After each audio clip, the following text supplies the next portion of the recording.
ইসলাম ভাইকে টুপি পরায় দিচ্ছেন আজকের মাহফিলের বিশেষ বক্তা। এই ছেলের বাড়ি হচ্ছে বড় হরিশপুর, জেলা নাটোর। দেখছেন কত দূর থেকে এসে এখানে কুরআনুল কারীম মুখস্থ করেছে। তো আল্লাহ রাব্বুল আলামিন ওনাকে একজন হক্কানি আলেম হিসেবে কবুল করুক, সবাই বলি আমিন। নারায়ে তাকবীর। আউযু বিল্লাহি মিনাশ শাইতানির রাজীম। বিসমিল্লাহির রহমানির রহিম।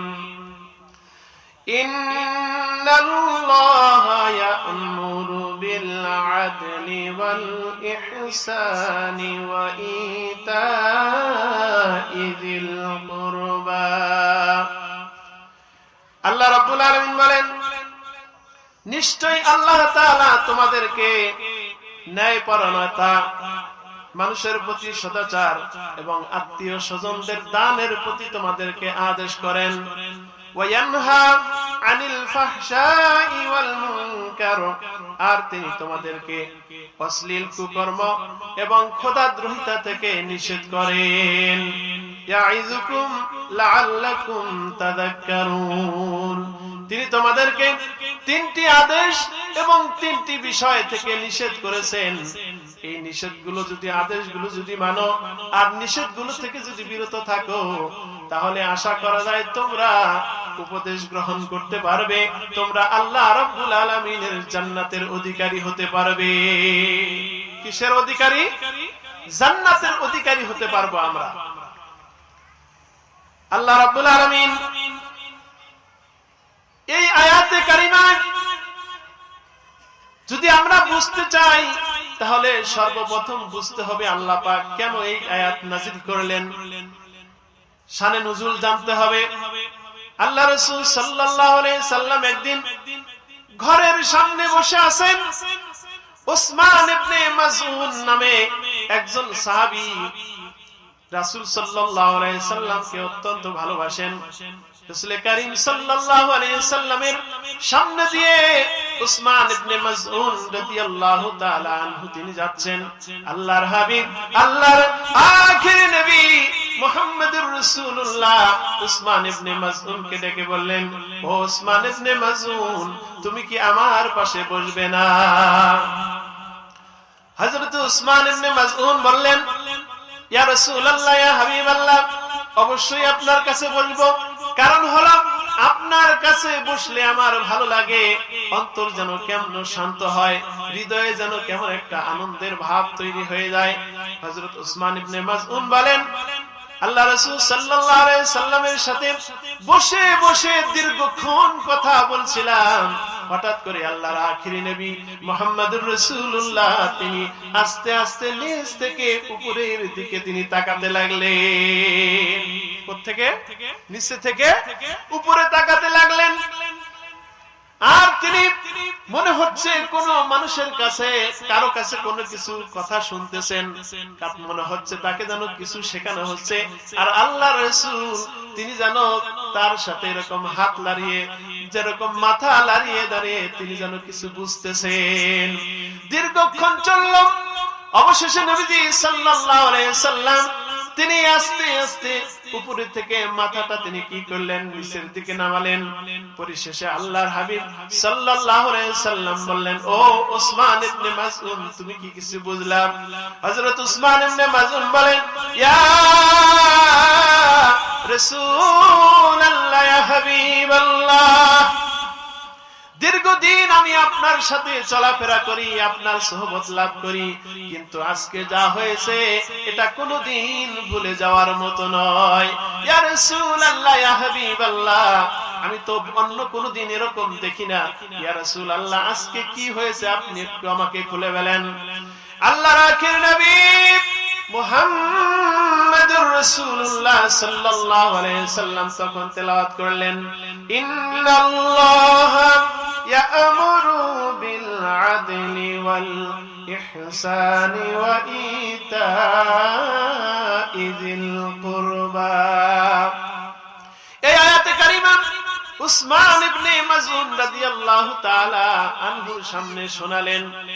আর আল্লাহর হাবিব বললেন, ও উসমান ইবনে মাযউন, তুমি কি জানোনি এই সময় আমি যার সাথে কথা বলেছি তিনি আল্লাহর ফেরেশতা হযরত জিবরাইল আলাইহিস সালাম।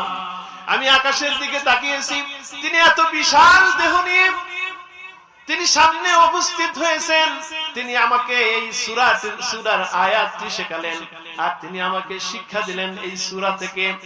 আর এই আয়াতে কারিমায় আল্লাহ রাব্বুল আলামিন এত বেশি গুরুত্ব দিয়েছেন, যেই তিনটি কথা আল্লাহ পাক বেশি গুরুত্ব দিয়েছেন আর যেই তিনটি জিনিস সাথে বলেছেন, যদি আমরা ওইগুলো আমাদের বাস্তব জীবনে বাস্তবায়ন করতে পারি তাহলে দুনিয়া আখিরাতে আমরা সফল হয়ে যাব। বলেন সুবহানাল্লাহ। হযরত উসমান ইবনে মাযউন তিনি বললেন, তিনি বর্ণনা করেছেন আজকে থেকে ওই দিন থেকে আল্লাহ রাসূল সাল্লাল্লাহু আলাইহি সাল্লামের প্রতি আমার এত ভালোবাসা এত গভীর হয়ে গেল, যার কারণে নবীজির প্রতি আমার অন্তরের ভিতরে আরো ভালোবাসা বৃদ্ধি আর বৃদ্ধি পেতে লাগলো। বলেন সুবহানাল্লাহ। কি বলেছেন আল্লাহ পাক এই আয়াতে কারিমায়? ইন্নাল্লাহা ইয়ামুরু বিল আদলি ওয়াল ইহসান।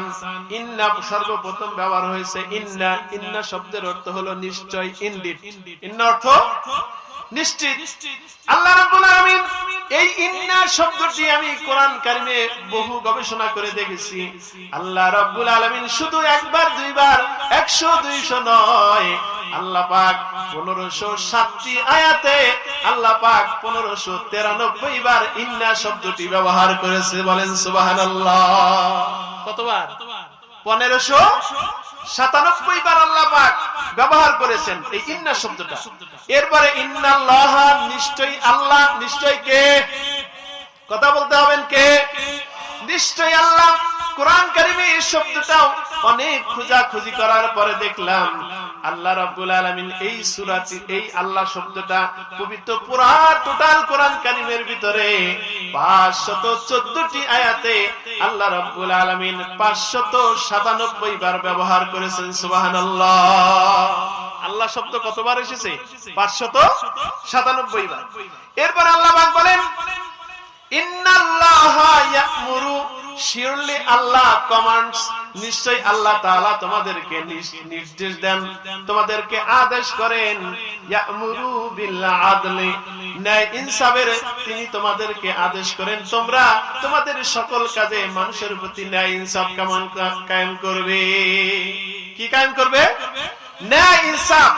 আল্লাহ পাক এই যে ইয়া'মুরু শব্দটা কোরআন কারিমে, এটাও আমি দেখেছি আল্লাহ রাব্বুল আলামিন কোরআন কারিমে 227টি আয়াতে ইয়া'মুরু শব্দটা 249 বার ব্যবহার করেছেন। সুবহানাল্লাহ। কতবার? 227টি আয়াতে 249 বার আল্লাহ পাক ইয়া'মুরু শব্দটা বিভিন্ন রূপে ব্যবহার করেছেন। বলেন সুবহানাল্লাহ। এই শব্দটার গুরুত্ব কি? আল্লাহ রাব্বুল আলামিন কোরআন কারিমে ইরশাদ করেছেন, আলা লাহুল খালকু ওয়াল আমর, সৃষ্টি যার, বিধান চলবে একমাত্র তার। সৃষ্টি যার, বিধান চলবে তার। এই সৃষ্টি জগতে আল্লাহর বিধান ছাড়া ঈমানদার অন্য কোন মানুষের তৈরি করা মতবাদ, মানুষের তৈরি করা তন্ত্র মন্ত্র মানতে পারে না। বিধান মানতে হবে কার? কারণ হলো আল্লাহ রাব্বুল আলামিন আসমান সৃষ্টি করেছেন, জমিন সৃষ্টি করেছেন। আমাদের জীবন মরণ, আমাদের জীবনে যা কিছু লাগবে সব কিছুর স্রষ্টা কে? সব কিছুর স্রষ্টা আল্লাহ রাব্বুল আলামিন। আল্লাহ রাব্বুল আলামিন অন্য আয়াতে কারিমায় ইরশাদ করেন, ইন্নামা আমরুহু ইযা আরাদা শাইআন আইয়াকুলা লাহু কুন ফায়াকুন। আল্লাহ রাব্বুল আলামিন যখনই কোনো কিছু সৃষ্টি করার মনস্তাব করেন, ইচ্ছা করেন, শুধু তিনি বলেন কুন, হয়ে যাও, ফায়াকুন, আর সাথে সাথে তা হয়ে যায়। সুবহানাল্লাহ। তাহলে আদেশ করার, হুকুম করার একমাত্র অধিকার কার? আল্লাহ রাব্বুল আলামিন মানুষকে নিজে আদেশ করেন, আবার তিনি নবী রাসূলদেরকে দায়িত্ব দিয়েছেন তোমরা মানুষদেরকে ভালো কাজের কি করো, আদেশ করো, অন্যায় কাজ থেকে নিষেধ করো। ভালো কাজের আদেশ, সৎ কাজের আদেশ, অসৎ কাজে নিষেধ, এটা করতে হবে। আল্লাহ রাব্বুল আলামিন কত গুরুত্ব দিয়ে বলেছেন। আল্লাহ রাব্বুল আলামিন বলেন ওয়ালতাকুম মিনকুম উম্মাতুন ইয়াদউনা ইলাল খায়রি ওয়া ইয়া'মুরুনা বিল মা'রুফি ওয়া ইয়ানহাউনা আনিল মুনকার উলাইকা হুমুল মুফলিহুন।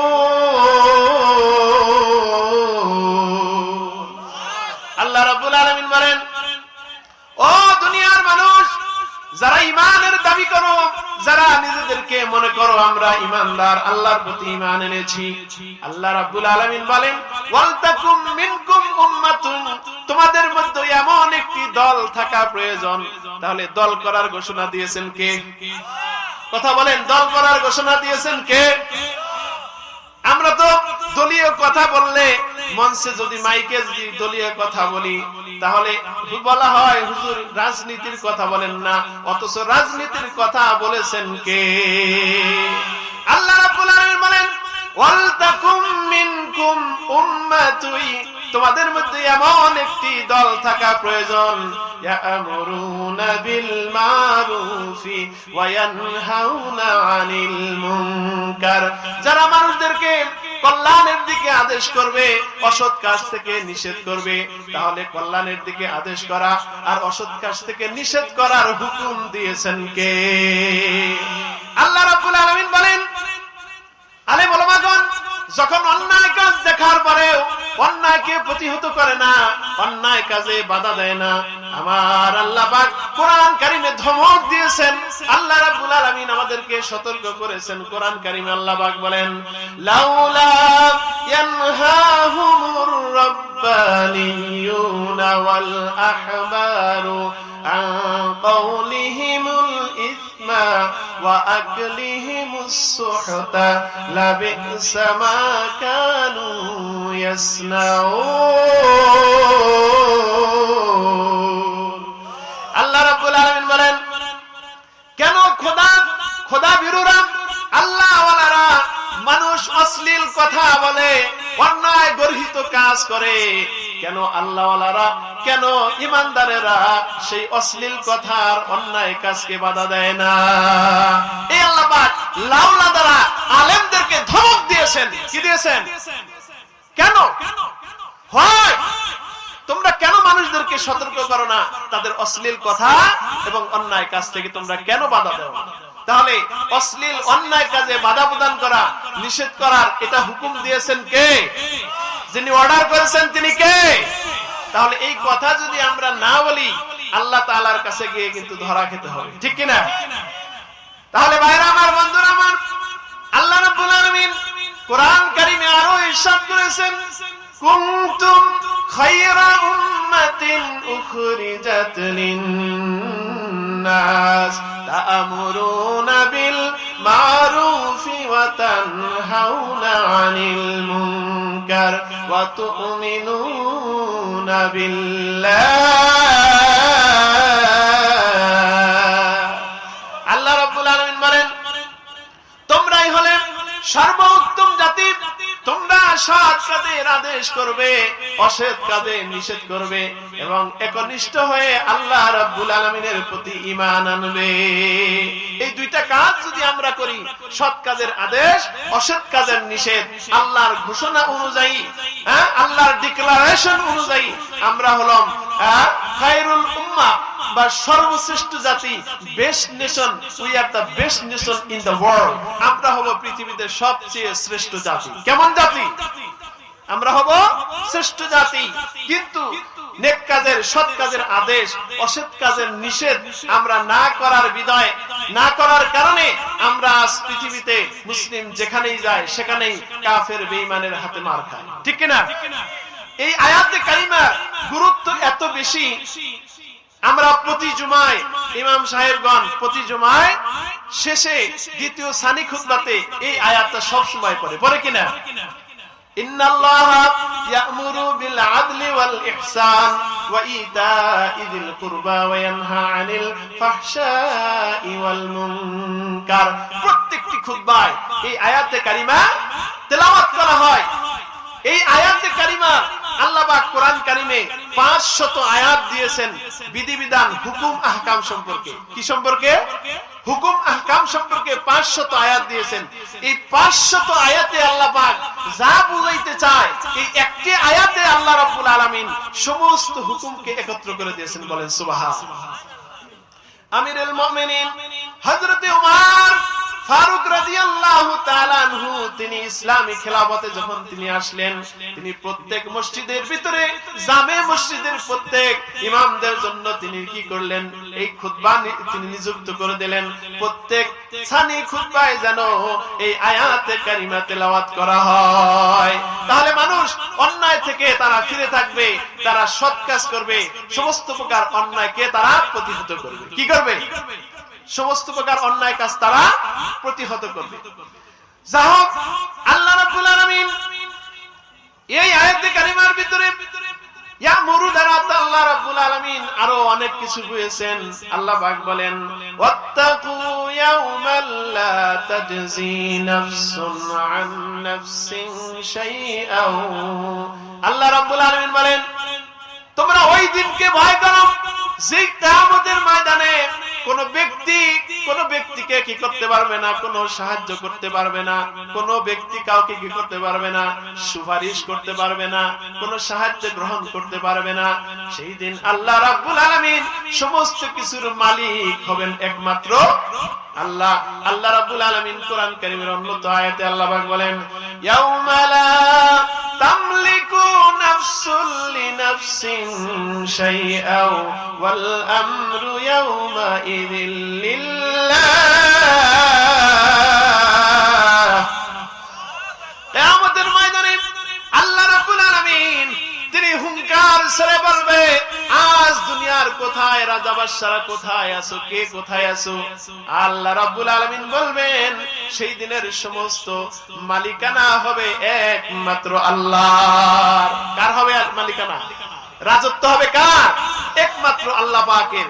সেই আল্লাহ রাব্বুল আলামিন আমাদেরকে হুকুম করেছেন ইয়ামুরু বিল আদল। কিসের? ন্যায় বিচারের। কিসের? ন্যায় বিচারের। আল্লাহ রাব্বুল আলামিন এই আদল শব্দটা কোরআন কারীমের ভিতরে 27টি আয়াতের ভিতরে আল্লাহ রাব্বুল আলামিন 49 বার ব্যবহার করেছেন। আদল কি শব্দ? আদল মানে ন্যায় বিচার। কেমন বিচার? ন্যায় বিচার। আল্লাহ নবী মুহাম্মদুর রাসূলুল্লাহ সাল্লাল্লাহু আলাইহি সাল্লামের দরবারে একদিন নালিশ এলো, একটা বিচার আসলো। আল্লাহর হাবিব সাল্লাল্লাহু আলাইহি সাল্লামের একজন ইহুদি আলেম এসে আল্লাহ রাসূলের কাছে তিনি কি করলেন? বিচার চাইলেন। ইয়া রাসূলুল্লাহ, ইয়া হাবিবাল্লাহ, আমাকে একজন মুসলমান এইভাবে অত্যাচার করেছে, নির্যাতন করেছে, জুলুম করেছে। আল্লাহর হাবিব সাল্লাল্লাহু আলাইহি সাল্লামের নিকট যখন বিচার নিয়ে আসলো, আল্লাহর হাবিব সাল্লাল্লাহু আলাইহি সাল্লাম দেখলেন, দুজনের কথা শোনার পরে আল্লাহর হাবিব দেখলেন এই জায়গায় অপরাধ হলো মুসলমানের আর নিরপরাধ হলো ইহুদি। অপরাধী কে? মুসলমান, আর নিরপরাধী হলেন ইহুদি। আল্লাহর আখির নবী মুহাম্মাদুর রাসূলুল্লাহ সাল্লাল্লাহু আলাইহি সাল্লাম ইহুদির পক্ষে রায় দিয়ে দিলেন। কার পক্ষে? ইহুদির পক্ষে রায় দিয়ে দিলেন। এবার যেই মুসলমানটা নবীজি সাল্লাল্লাহু আলাইহি সাল্লাম বিচার ফয়সালা করে দিয়েছেন, এই মুসলমানের সেটা ভালো লাগে নাই। কারণ তার দাবি হলো, আমি হলাম মুসলমান, আমি নামাজ পড়ি, কালেমা পড়ি, রাসূল আপনার পিছনে থাকি, ইসলামের জন্য কাজ করি, তাহলে তো বিচার ফয়সালা, এই বিচারের রায় আমার দিকেই যাওয়ার কথা ছিল। কিন্তু আল্লাহর হাবিব দেখলেন এই ব্যক্তি আর ইহুদি ব্যক্তি, তার ভিতরে অন্যায়টা হলো মুসলমানের আর সৎ ব্যক্তি হলো ইহুদি। এই জন্য আল্লাহর হাবিব সাল্লাল্লাহু আলাইহি সাল্লাম ইহুদির পক্ষে রায় দিয়ে দিলেন। এবার সেই ব্যক্তি বলেন, ইয়া রাসূলুল্লাহ, ইয়া হাবিবাল্লাহ, এই বিচার, আপনি তো নরম তবিয়তের মানুষ, আপনার অন্তরেতে দয়া আর মায়া ভর্তি। ইয়া রাসূলুল্লাহ, ইয়া হাবিবাল্লাহ, ইনতালিকু ইলা উমর, আপনি সানি বিচার করার জন্য আমাদেরকে হযরতে উমর রাদিয়াল্লাহু তাআলা আনহুর কাছে পাঠান। কার কাছে? হযরতে উমরের কাছে পাঠান। এই দুই ব্যক্তি মুসলমান এবং ইহুদি উভয়ই হযরতে উমর রাদিয়াল্লাহু তাআলা আনহুর দরবারে গেলেন, বললেন, আমিরুল মুমিনিন, আমাদেরকে একটা সানি বিচার করে দিতে হবে, মানে দ্বিতীয় বিচার করে দিতে হবে। হযরত উমর রাদিয়াল্লাহু তাআলা আনহু বললেন, তাহলে প্রথম বিচার কে করেছিল? এবার এই ব্যক্তি, দুইজন ব্যক্তি বলতেছে, হে আমিরুল মুমিনিন, এই বিচার করেছিলেন হযরত মুহাম্মদুর রাসূলুল্লাহ সাল্লাল্লাহু আলাইহি সাল্লাম। হযরত উমর, তিনি তো অত্যন্ত মানে রাগান্বিত মেজাজের, তিনি ছিলেন অত্যন্ত জালালি মেজাজের, তিনি সহ্য করতে পারলেন না। আল্লাহ রাসূলের ফয়সালা না যার ভালো না লাগে সে কখনো মুসলমান হতে পারে না, ঠিক কিনা? এবার ওমর বললেন, তোমরা এখানে অপেক্ষা করো, আমাকে একটু ভিতরে যেতে হবে, একটু ভিতরে যেতে হবে। হযরত উমর রাদিয়াল্লাহু তাআলা আনহু হুজরার ভিতরে প্রবেশ করলেন, নিয়ে আসলেন তরবারি, তরবারিকে ক্রোশ মুক্ত করে হযরত উমর রাদিয়াল্লাহু তাআলা আনহু সেই মুসলমানের গর্দানে একটি তিনি তরবারির আঘাতে তার মাথাটা কি করে দিলেন? দ্বিখণ্ডিত করে দিলেন। কাজটা কি সঠিক হয়েছে না অন্যায় হয়েছে? কথা বলেন, সঠিক হয়েছে না অন্যায় হয়েছে? হযরত উমর সেই মুসলমানকে হত্যা করলেন, চতুর্দিকে রাও হয়ে গেল। হযরত উমর একজন মুসলমানকে হত্যা করেছে। এই ইহুদি, তিনি হযরত উমরের বিচার দেখে তিনি ভয় পেয়ে গেছেন, মুসলমানের এই বিচার না হইলে না জানি, আমি তো ইহুদি, আমার না জানি কি বিচার হইতে পারে। তিনি ভয় পেয়ে গেছে, মুসলমান, তার বিচার যদি এরকম হয়, আমি তো অন্য ধর্মের লোক, আমার বিচারটা তো আরো কি হবে? কঠিন হবে।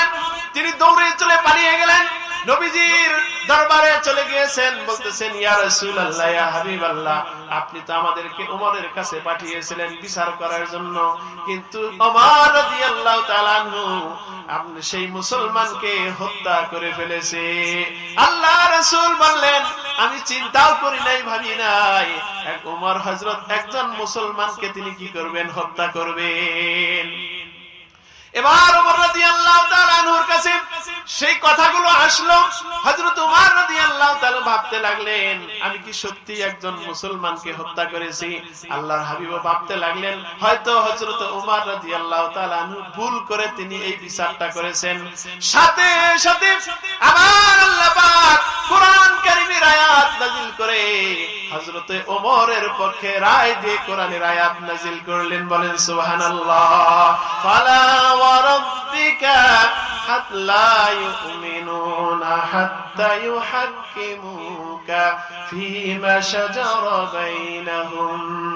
আল্লাহ রাব্বুল আলামিন বলেন, হাবিব, কখনো নয়, কখনো নয়, ওই ব্যক্তি কখনো ঈমানদার হতে পারে না যেই পর্যন্ত না তারা নিজেদের মধ্যে বিবাদের ক্ষেত্রে তারা আপনাকে কি করবে? বিচার ফয়সালাকারী না মানবে, এবং আপনি যেই ফয়সালা দিবেন সেই ফয়সালা তারা যদি অখণ্ডভাবে মেনে না নেয়, তারা কোনোদিন মুসলমান হতে পারে না। বলেন সুবহানাল্লাহ। তাহলে আল্লাহর বিধান অনুযায়ী যদি বিচার না করা হয়, সে কখনো মুসলমান হইতে পারে না। আমরা আল্লাহর বিধান কতটুকু মানি বলেন তো? কথা বলেন, আমরা বিধান কতটুকু মানি? আইন কানুন বিচারের ক্ষেত্রে আমাদের দেশে ইসলামী আইন কানুন নাই, আছে? কথা বলেন, আছে? আমরা তো দেখলাম কয়েকদিন আগে হাজার হাজার মানুষ, এদেশের হাজার হাজার মানুষ দেখেছে কিভাবে মানুষকে গুলি করে মারা হলো, অথচ তার বিচার হওয়ার আগে আসামি ধরা পড়লো, বিচার হওয়ার আগেই লাপাত্তা হয়ে গেছে, ঠিক কিনা? এই বিচার এই বিচার আল্লাহ পাকের কোরআন ছাড়া মানুষ কোনোদিন কোন জায়গায় করতে পারে না।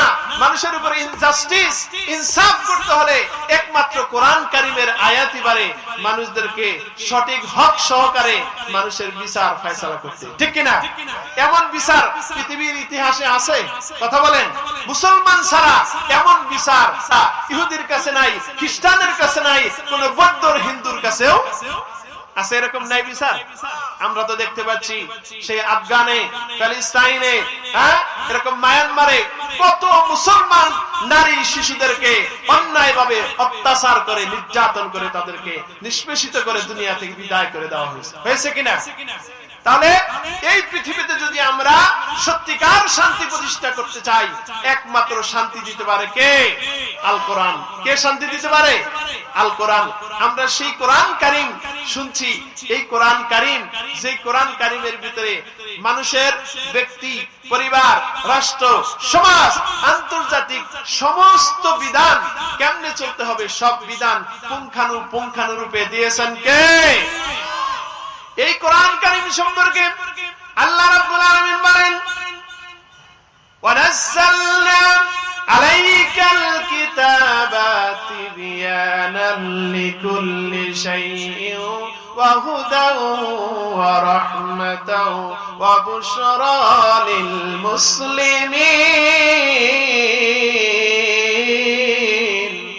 আল্লাহ রাব্বুল আলামিন বলেন, ও দুনিয়ার মানুষ, আমি আল্লাহ পাক তোমাদের উপরে এমন একটি কিতাব নাজিল করেছি, যেই কিতাব মুসলমানদের জন্য হেদায়াত, তাদের জন্য রহমত, তাদের জন্য সুসংবাদের বার্তা নিয়ে এসেছে। বলেন সুবহানাল্লাহ।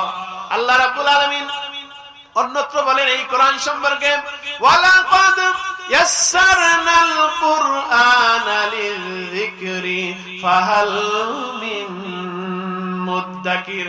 আমি আল্লাহ পাক এই কোরআন কারীমকে সহজ করে দিয়েছি বুঝার জন্য। আছে কি কোন ব্যক্তি শিক্ষা গ্রহণ করার মতো? আমরা কি কোরআনের শিক্ষা গ্রহণ করতে চাই? সেই শিক্ষা যদি গ্রহণ করতে চাই, সেই কোরআন কারীমের শিক্ষা দেওয়ার জন্য তৈরি করা হয়েছে এই মাদ্রাসা। ঠিক আছে, ঠিক আছে কিনা? এই মাদ্রাসায় দিলে আপনার সন্তানগুলো দুনিয়াও শিখবে, আখিরাতেও শিখবে। দুনিয়ায় সফল হবে, আখিরাতেও তারা কি হবে? সফল হবে। আল্লাহ রাব্বুল আলামিন বলেন, এই কোরআন কারীমের ভিতরে আমি আল্লাহ পাক মানুষের ব্যক্তি, সমাজ, পরিবার, রাষ্ট্র সব জায়গায় ন্যায় ইনসাফ কেমনে করে বাস্তবায়ন করতে হবে, আল্লাহ পাক এই আদল একটা শব্দ দ্বারাই তিনি বুঝিয়েছেন। সুবহানাল্লাহ বলেন। আল্লাহ রাব্বুল আলামিন বলেন, আল্লাযী খালাকাকা ফাসাওয়াকা ফাআদালাক। আদলের সর্বপ্রথম আল্লাহ পাক ব্যাখ্যা দিলেন, তিনি তো সেই মহান আল্লাহ যিনি তোমাদেরকে, who has created you, যিনি তোমাদেরকে সৃষ্টি করলেন, ফাসাওয়াকা, এরপরে তোমাদেরকে সুঠাম করলেন। আল্লাহ পাক ইচ্ছা করলে চাইলে চোখ পিছনে দিতে পারতো, পারতো কিনা? হ্যাঁ পারতো। আল্লাহ রাব্বুল আলামিন চাইলে আমার একটি পা অবশ করে দিতে পারতেন, একটি হাত অবশ করতে দিতে পারতেন। আল্লাহ রাব্বুল আলামিন আমাদের যে শরীরটাকে এমন সুন্দর করে সুঠাম করে সৃষ্টি করেছেন, আমাদের ভিতরে কোনো খুঁত নাই। আল্লাহ রাব্বুল আলামিনের সবচেয়ে বেস্ট ক্রিয়েশন হলো মানুষ। বলেন সুবহানাল্লাহ। আল্লাহ পাক বলেন, তিনি সেই আল্লাহ যিনি তোমাদেরকে সৃষ্টি করেছেন, তোমাদেরকে সুঠাম করেছেন, অবশেষে তোমাদেরকে দিয়েছেন ন্যায় ইনসাফ। বলেন সুবহানাল্লাহ। ফাআদালাক, তোমাদেরকে তিনি সামঞ্জস্যপূর্ণ করেছেন। কি করেছেন? সামঞ্জস্যপূর্ণ। এই জন্য ব্যক্তিগত জীবনেও আমাদেরকে কার হুকুম মানতে হবে? কথা বলেন, কার হুকুম মানতে হবে? আল্লাহ পাকের। আল্লাহ রাব্বুল আলামিন বলেন, ব্যক্তিগত জীবনে কেমনে ন্যায় ইনসাফ প্রতিষ্ঠা করবেন। আল্লাহ রাব্বুল আলামিন আমাদের ব্যক্তিগত জীবন সম্পর্কে আল্লাহ পাক বলেন, ফানকিহু মা তাবা লাকুম মিনান নিসাই মাসনা ওয়া সুলাসা ওয়া রুবা ফা ইন খিফতুম আল্লা তা'দিলু ফাওয়াহিদা। আল্লাহ রাব্বুল আলামিন বলেন, তোমরা তোমাদের পছন্দ মতো নারীদেরকে 1, 1, 2, 3, 4টি পর্যন্ত বিবাহ করতে পারো, কিন্তু যদি তোমরা ভয় করো তাদের ভিতরে ইনসাফ প্রতিষ্ঠা করতে পারবে না, তাহলে একজনই তোমাদের জন্য উত্তম। সুবহানাল্লাহ। যদি আপনার সামর্থ্য থাকে 4 জন বিবি রাখবেন, তাদের ভরণ পোষণ, মানুষের অন্ন বস্ত্র বাসস্থান শিক্ষা চিকিৎসা, এই 5টি হক যদি আপনি দিতে পারেন, আপনি 1 থেকে 4টি পর্যন্ত বিবাহ করতে পারেন। কিন্তু যদি আপনার সামর্থ্য না থাকে, এক্ষেত্রে আল্লাহ চেক এন্ড ব্যালেন্স করেছেন, তাহলে কয়জন? কথা বলেন, কয়জন? তাহলে আল্লাহ পাক এই কোরআন কারিমে আমাদের জীবন কেমনে চালাইতে হবে, ভালো হলে কেমনে চলবো, আর যদি দরিদ্র হই কেমনে চলবে, সে কথাও আল্লাহ পাক দিয়েছে কিনা? কথা বলেন, দিয়েছেন। এরপর আল্লাহ রাব্বুল আলামিন সমাজের কথা বলেছেন, ব্যক্তি, পরিবার, সমাজ। আল্লাহ রাব্বুল আলামিন বলেন, ওয়াইদা হাকামতুম বাইনান নাসি ফাদিলু ই'দিলু। আল্লাহ রাব্বুল আলামিন বলেন, হাবিব, আপনি যখন মানুষের মাঝে বিচার ফয়সালা করবেন, তাহলে অবশ্যই আপনি ন্যায় ইনসাফের সাথে বিচার করবেন। আজকে বাংলাদেশের বিচার ব্যবস্থার যে অবস্থা, কথা বলেন, বিচার ব্যবস্থার যে অবস্থা, যেই ব্যবস্থায় একটি মামলাকে মানে বছরের পর বছর, বছরের পর বছর মানুষদেরকে কি করতে হয়? শুধু বিচারের জায়গায় গিয়ে আপনাদেরকে কোনো অপরাধ নাই, বিনা বিচারে মানুষের বছরের পর বছর সেখানে সাজা খাটে কিনা? কিন্তু ইসলামের বিচার হলো, বিচারকার যখন বলবে তখনই শেষ। কি উভয় পক্ষ থেকে শুনবে, শুনানি হবে, শুনানির সাথে সাথে কি হবে? ইসলামের বিচার সাথে সাথে হবে। কিন্তু আমরা ব্রিটিশ আমেরিকানদের গণতন্ত্রের মাধ্যমে যেই বিচার ব্যবস্থা, সেই বিচার ব্যবস্থার মাধ্যমে মানুষের হয়রানি, মানুষের কষ্ট শুধু চলতেইছে। এদের ইনসাফ যদি প্রতিষ্ঠা করতে হয়, ইনসাফ যদি কায়েম করতে হয়, ফিরতে হবে কিসে?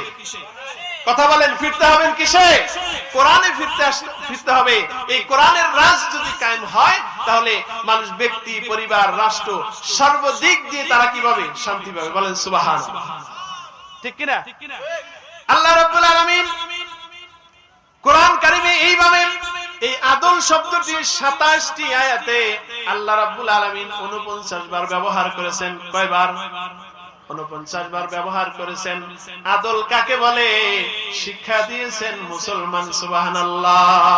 হযরত উমর, ইসলামী রাষ্ট্রের দ্বিতীয় খলিফা, হযরত উমর রাদিয়াল্লাহু তাআলা আনহুর কাছে বিচার আসলো, তার সন্তান আব্দুল্লাহ তিনি মদ পান করেছেন। কি পান করেছেন? মদ পান করেছেন। বিচার আসলো হযরত উমর রাদিয়াল্লাহু তাআলা আনহুর কাছে, আদল কাকে বলে, ইনসাফ কাকে বলে, মুসলমানদের কাছ থেকে এই পৃথিবীর মানুষদেরকে শিখতে হবে। হযরত উমর রাদিয়াল্লাহু তাআলা আনহু মদের তিনি বিচার করলেন, মদ পানের শাস্তি হলো 80 দররা। কয় দররা? কথা বলেন, কয় দররা? 80 দররা। হযরত উমর রাদিয়াল্লাহু তাআলা আনহু তিনি কি করলেন? তার সন্তানকে তিনি কি করলেন? এই 80 দররা দিবেন, দিতে গিয়ে তিনি 60 দররা দিতে গিয়ে তার সন্তান কি হয়ে গেল? ইন্তেকাল করলেন। বাকি 20টা দররা তিনি সন্তানকে কবরে শুয়াইয়া দিয়া কবরের উপরে তিনি কি করেছেন? বাকি 20টা আঘাত করেছেন। বলেন সুবহানাল্লাহ। তিনি আজকে বাংলাদেশে যদি নিজের আত্মীয়ের ভিতরে কোনো সম্পর্ক হয়, তাহলে প্রয়োজন হলে যিনি জাস্টিস, চিফ জাস্টিস, তাকে টাকা দিয়ে আইনকে কি করা হয়? পরিবর্তন করে দেওয়া হয়। হয় কিনা? তাহলে এমন নজির, ইনসাফের নজির মুসলমান ছাড়া অন্য কেউ দেখাইতে পারে না। কেমন আদল, কেমন ইহসান!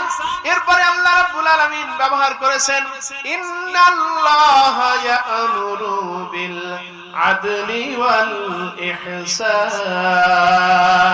আল্লাহ পাক তোমাদেরকে ন্যায় বিচার, সৎকর্ম করার জন্য আদেশ করতেছেন। ইহসান, দয়া করার জন্য তোমাদের আদেশ করেন। ইহসান কি? আল্লাহর হাবিব সাল্লাল্লাহু আলাইহি সাল্লাম হাদিসে জিবরাইলের ভিতরে এসেছে, হযরতে জিবরাইল এসে নবীজির দরবারে একদিন বললেন, ইয়া রাসূলুল্লাহ, ইয়া হাবিবাল্লাহ, আপনি আমাকে বলেন ইহসান কাকে বলে? কি ইহসান কাকে বলে? নবীজি সাল্লাল্লাহু আলাইহি সাল্লাম বলেন, আনতা আবুদুল্লাহ কাআন্নাকা তারাহু, তুমি এমন ভাবে আল্লাহ রাব্বুল আলামিনের ইবাদত করবে যেন তুমি আল্লাহকে সামনে দেখতে পাচ্ছ। বলেন সুবহানাল্লাহ। কিন্তু এমন সামর্থ্য যদি তোমার না হয়, এমন ভাবে ধারণা করা যদি তোমার সম্ভব না হয় ফাইন্নাহু ইয়ারাকা, তাহলে অবশ্যই আল্লাহ রাব্বুল আলামিন তোমাকে দেখতেছে। এই ধারণা নিয়ে নামাজ আদায় করার নাম হলো ইহসান। ইহসান হলো পৃথিবীর সব মানুষের প্রতি সব মানুষের হক আছে। কি আছে? বক্তার প্রতি শ্রোতারও হক আছে, শ্রোতার প্রতি বক্তারও হক আছে, সন্তানের প্রতি মা বাবার হক আছে, ইমামের প্রতি মুসল্লিদের হক আছে, মুসল্লিদের প্রতি ইমামের হক আছে। আছে কিনা? মানুষের সার্বিক পর্যায়ে একেবারে ব্যক্তি, পরিবার, রাষ্ট্র সব জায়গায় ইহসান, একজন আরেকজনের প্রতি দয়া প্রদর্শন করা, এই অধিকার আছে। আছে কিনা? এই শব্দটাও আল্লাহ রাব্বুল আলামিন ইহসান শব্দটাও কোরআন কারিমে 7টি আয়াতে উল্লেখ করেছেন। কত আয়াতে? 7টি আয়াতে 7 বার ইহসানের কথা বলেছেন। আমি কি সেগুলো বলবো? কথা বলবো? আল্লাহ রাব্বুল আলামিন কোরআন কারিমে ইরশাদ করেন, ওয়াকাদা রাব্বুকা আল্লা তা'বুদু ইল্লা ইয়্যাহু ওয়া বিল ওয়ালিদাইনি ইহসানা। আল্লাহু আকবার। প্রধান বক্তার আগমন। নারে তাকবীর। আলহামদুলিল্লাহ। আমরা যার জন্য অপেক্ষায় চাতক পাখির ন্যায় বসেছিলাম, আমাদের প্রধান মেহমান চলে এসেছেন। আমি আলোচনা করতেছিলাম সূরা নাহলের 90 নম্বর আয়াত নিয়ে। ইহসানে ঢুকেছি। ইহসানের সম্পর্কে আল্লাহ পাক 7টি আয়াত নাযিল করেছেন। অনেক লম্বা আলোচনা। এই আয়াতে কারিমায় 700 বা 500 আয়াতের ভিতরে যত গুরুত্ব আছে, শুধুমাত্র এই একটি আয়াতের ভিতরে সেই গুরুত্ব আছে। এই আয়াতে কারিমায় আল্লাহ পাক মানুষকে 3টি কাজ আদেশ করেছেন আর 3টি থেকে নিষেধ করেছেন। আল্লাহ পাক যেন আমাদেরকে এই 3টি কাজ মেনে চলার আর 3টি কাজ থেকে বিরত থাকার তৌফিক দান করেন। সবাই বলেন আমিন। ওয়া আখিরুদ দাওয়ানা আলহামদুলিল্লাহি রাব্বিল আলামিন। আসসালামু আলাইকুম ওয়া রাহমাতুল্লাহি ওয়া বারাকাতুহু।